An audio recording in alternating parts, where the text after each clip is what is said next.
Ahora, creo que este triunfo de Cambiemos se recorta, es un gran éxito, en una situación muy dramática para el peronismo. Porque el peronismo pierde en distintas expresiones de su propia naturaleza poliforme. ¿Qué quiero decir? No pierde la provincia de Buenos Aires, que paradójicamente podría ganarla Cristina por medio punto, pero hace una muy buena elección allí.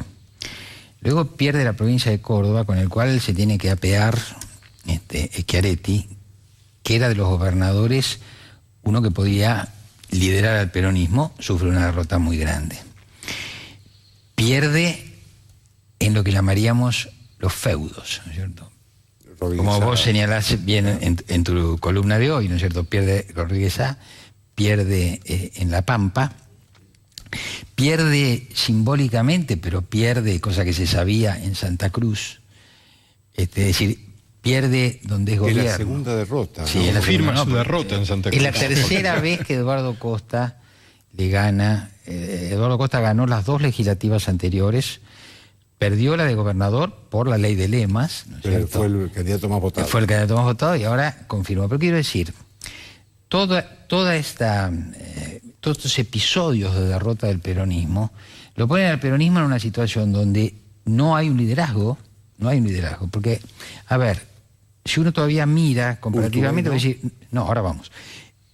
Cristina Kirchner todavía tiene argumentos para decir, no voy a dar un paso atrás.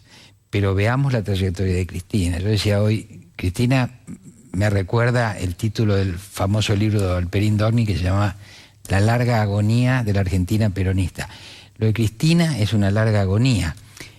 Larga agonía quiere decir que hay vitalidad, pero lo que no se puede evitar es la decadencia que lleva al final. Entonces ella está en la antesala del final de su carrera, ha cometido errores de construcción política, porque cuando uno ve Cambiemos, como dice Alejandro, como dice Alejandro, hay un partido nacional que es Cambiemos.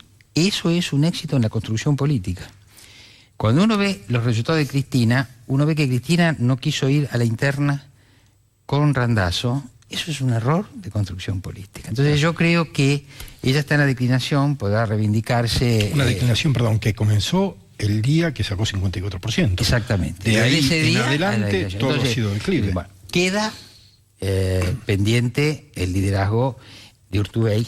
Le falta todavía a Urtubey en términos de implantación nacional. Pero es cierto que es de los dirigentes el que queda mejor parado y evidentemente va a tener un protagonismo. Es interesante para el futuro que Urtubey sostiene, como sostuvo hoy, que hay que elegir 8 o 10 temas de agenda para llegar a un acuerdo en orden a políticas de Estado. De manera que eso también hay que ver.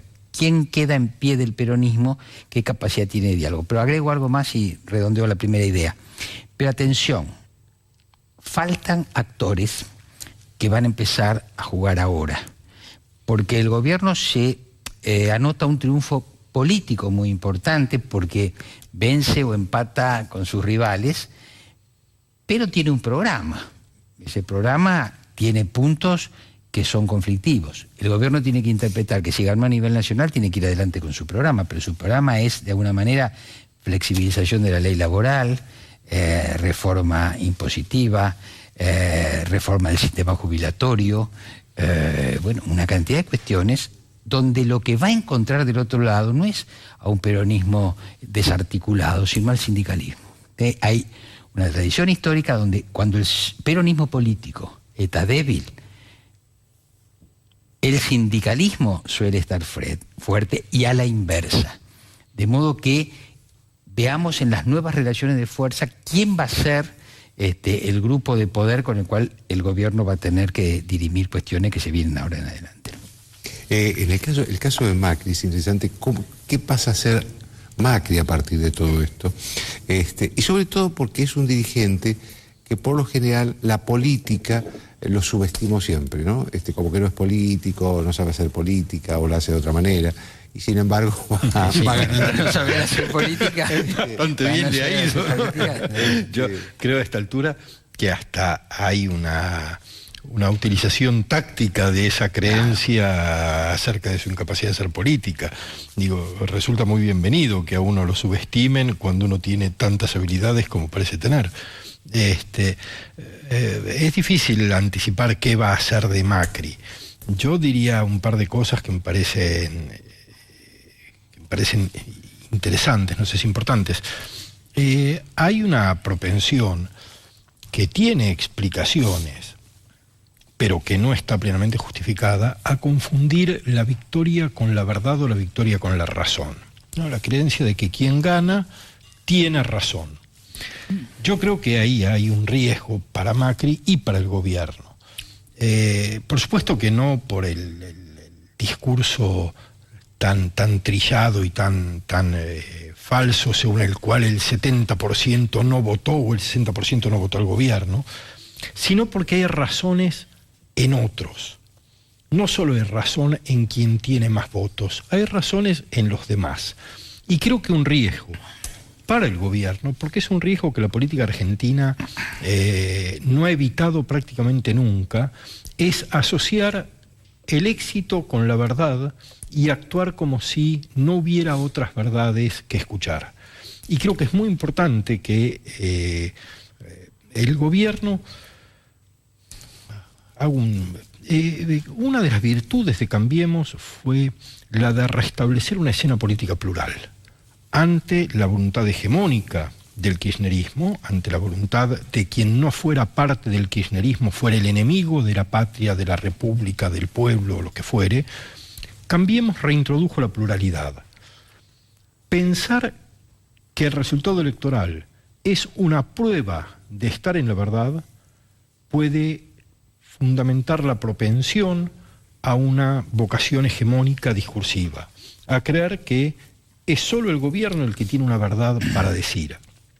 Cuando uno escucha a los candidatos celebrar diciendo que van a preguntarse por qué algunos no creyeron en lo que decían, está escuchando algo que no es buen síntoma, porque uno debería pensar que el candidato debe preguntar qué tenías para decirme, no por qué no entendiste lo que yo quería decir.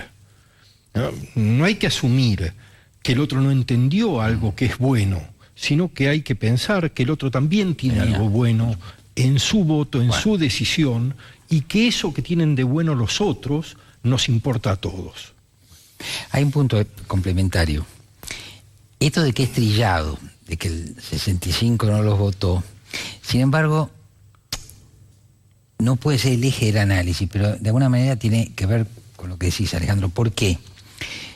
Porque el triunfo de Cambiemos es el triunfo de una expresión relativa de la política argentina, y yo podría ampliar, decir, relativa de la verdad sobre Argentina. Claro.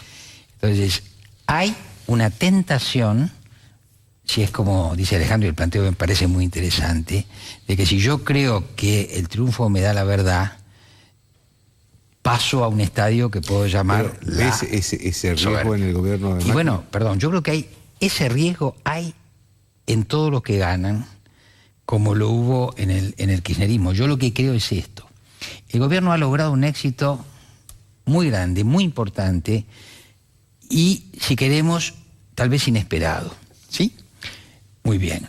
Tiene el 35% de los votos a nivel nacional, administra el Estado argentino y tiene un programa. Ahora, queda pendiente, por ejemplo, en el terreno político, y ahora volvemos a lo que planteaba Urtubey, si se va a interpretar que tiene el poder suficiente para llevar adelante las reformas que se derivan de su programa, o se va a tener que sentar del otro lado con otros que tienen una parte de la verdad y una parte del poder. Exacto. ¿Cierto? Y van a encarar, porque atención, para llegar hasta acá, en algún momento a Macri y a Cambiemos se le propuso un acuerdo, siempre estos acuerdos habrá que ver, que fue rechazado. En la historia exitosa de PRO, hay una cuestión anterior, que es cuando, y creo que fue una buena decisión, Macri no quiere hacer un acuerdo preelectoral con Massa. Entonces, desde Cambiemos, desde PRO se podría decir, muchachos, cada vez que nos dijeron que no teníamos razón y mira hasta dónde llegamos. Pero ahí se plantea lo tuyo, que está muy bien. Uno puede tener razón una vez, puede tener razón 2 veces. La tercera puede no tener razón. En tal caso, tiene que estar prevenido. Pero a mí me interesa hacer la interpretación política a partir de lo que dice Alejandro y vuelvo. ¿Cómo sigue? Sigue un gobierno que quiere modernizar la Argentina y quiere hacer el capitalismo argentino acorde a la fase del capitalismo mundial.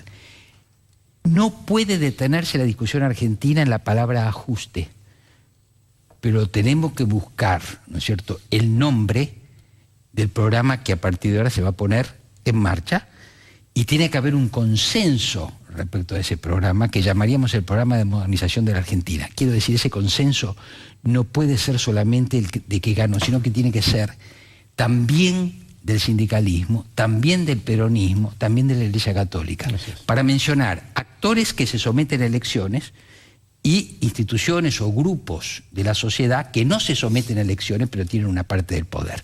También los empresarios, ¿no es cierto? Habrá que ver cómo se articulan todas esas fuerzas para que de la verdad de uno, que ha tenido un gran éxito, que hay que reconocerlo, se arma, ¿no es cierto?, la verdad del conjunto. Había un que será un subóptimo de la verdad de cada uno. Había un teólogo que tiene una frase magnífica que decía: la verdad es sinfónica, ¿cierto? No es la verdad de un solista, es la verdad del conjunto. Ahora, siempre se dijo que la economía es lo que más influye en las elecciones. Ah, sí.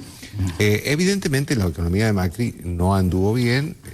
Venimos de un año, el año pasado, con el 40% de inflación, hasta los últimos números del DEC que hablan de una recuperación, pero estos son los últimos números.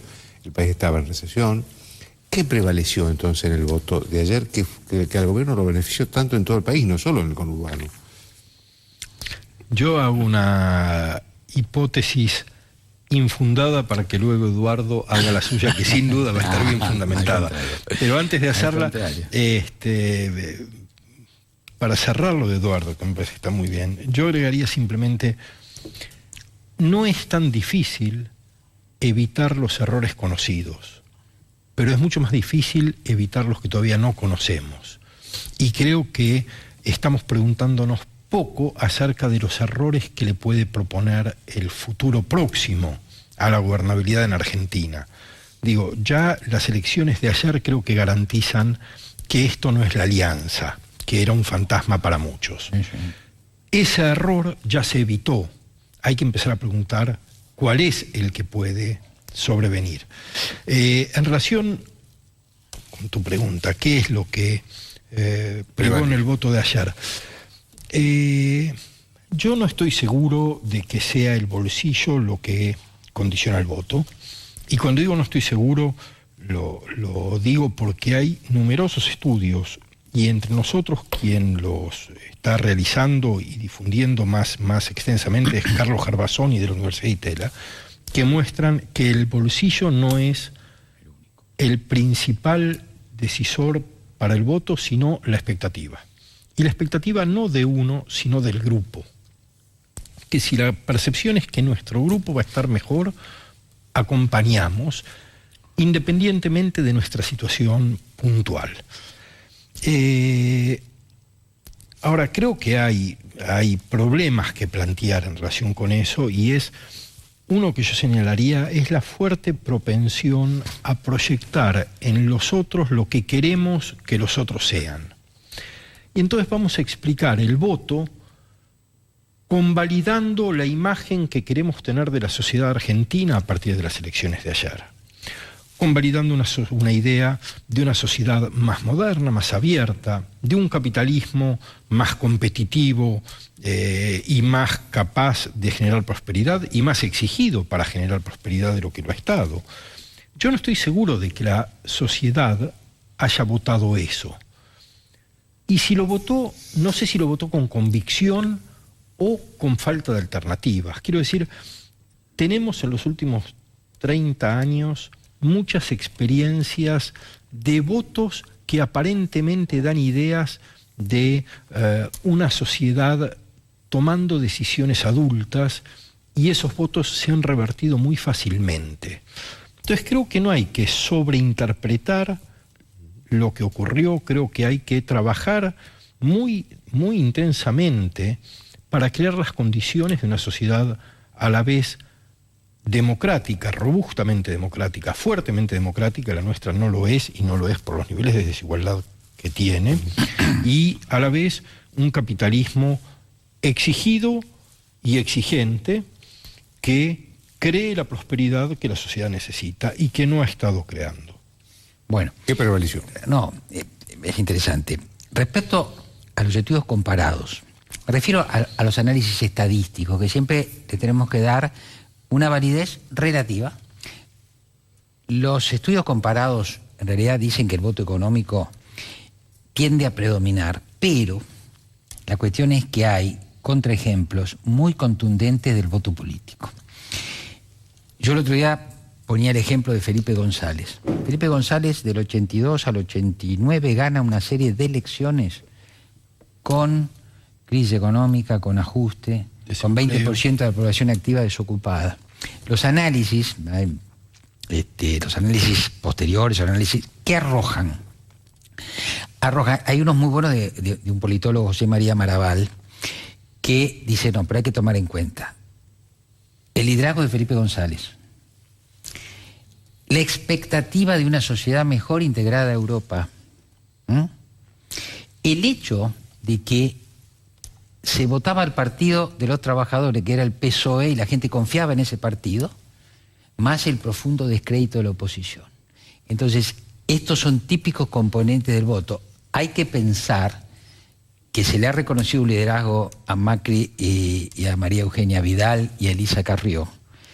Hay que pensar, y eso lo tenemos mucha evidencia, de que había en la población una expectativa, y hay en la población una expectativa de mejora hacia adelante, esta que vos referís, ¿no es cierto? Y hay que pensar también, y eso es más difícil de demostrar, que lo que el gobierno llamó brotes verdes, a algunos lugares llegó, y la evidencia es que llegó por el resultado, seguramente, más al interior del país que al conurbano.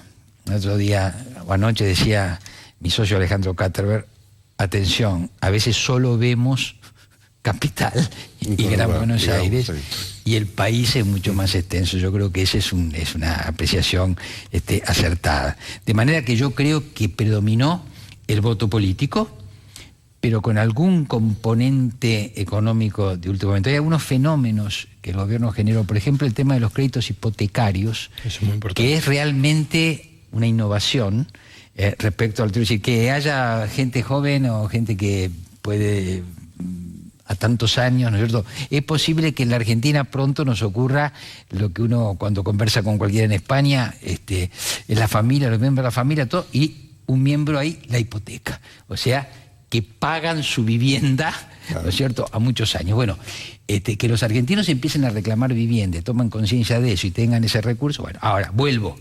Sin embargo, el gobierno tiene pendiente tareas difíciles, pero evidentemente ha conseguido logros. Y hay un tema más que me parece, que es más cultural.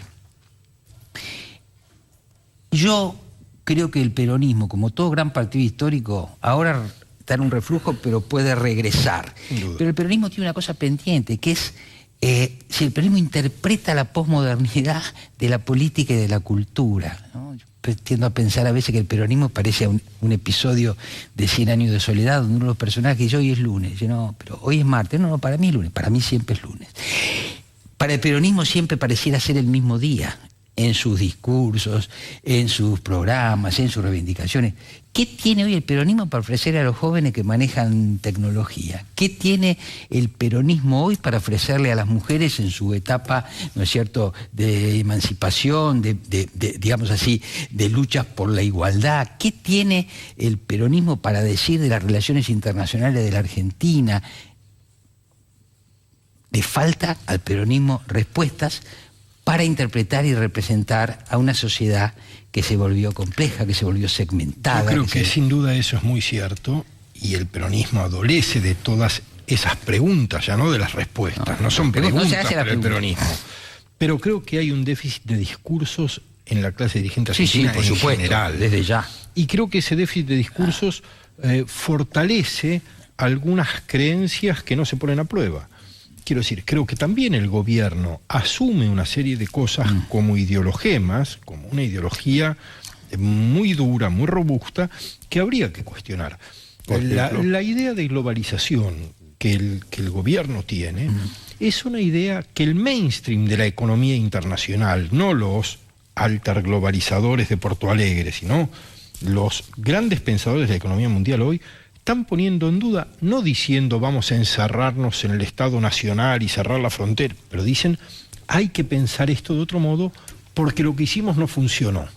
Y la prueba de que no funcionó es la crisis de 2008, es el Brexit, es Trump, es Turquía y claro. Acá no parece que haya evidencia de haber escuchado ese ruido en el mundo. Y el mundo está haciendo ruido. El mundo está diciendo las inversiones extranjeras en América Latina el año pasado cayeron 8% y este año van a caer 5% más. De modo que el capital no está yendo, entonces no esperemos tanto de él. El mundo está diciendo vamos a destruir trabajo, tenemos que encontrar modos alternativos de sostener ciudadanía. El mundo está discutiendo, entonces, que quienes están más abiertos al mundo no estén escuchando estas voces que se susurran casi a los gritos en ese sitio al que queremos ir, es preocupante. Porque eso además plantea en el futuro de Argentina una modernización de la economía teniendo una respuesta al problema de la desigualdad. Porque la economía se tiene que modernizar, se tiene que volver más racional, pero estas son sociedades mundiales que están generando, ¿no es cierto?, modernización por un lado y desigualdad por otro y marginación. Entonces lo tienen que resolver. Yo tengo una última cosa. El presidente que ha ganado y que tiene un programa emancipatorio, porque lo de Cambiemos también es la intención de reformar moralmente a la sociedad argentina, tiene que preguntarse sobre la verdad y preguntarse sobre la posverdad. Yo creo que hay dos tipos de triunfo. Uno es el triunfo de la verdad, que es legítimo, y tiene el gobierno muchas cosas para decir, hemos ganado de verdad. Pero ojo con los triunfos de la posverdad, porque son shows mediáticos que no ayudan.